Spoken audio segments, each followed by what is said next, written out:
I didn't see my practice that way.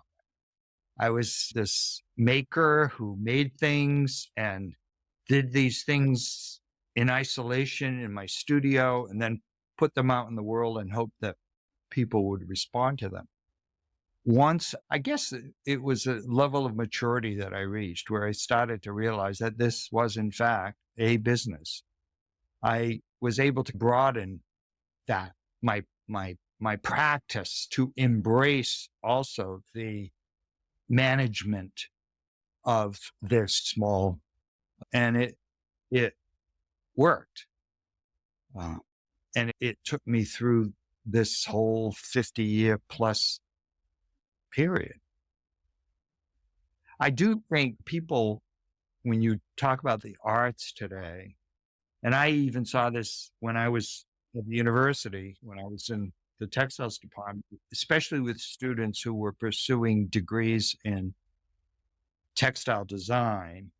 Many of those students would be minors in, say, the art department. So they'd be taking courses in that part of the university as well. They were always fearful about how they might make a living with this.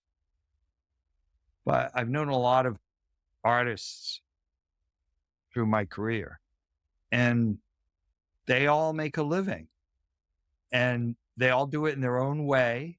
And they use different strategies and they pull together different means and mechanisms for earning the living that they need to earn. So it's highly doable.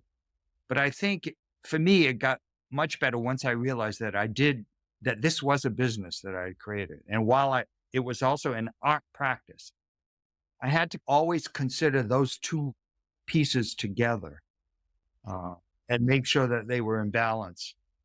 And I was fortunate. It worked.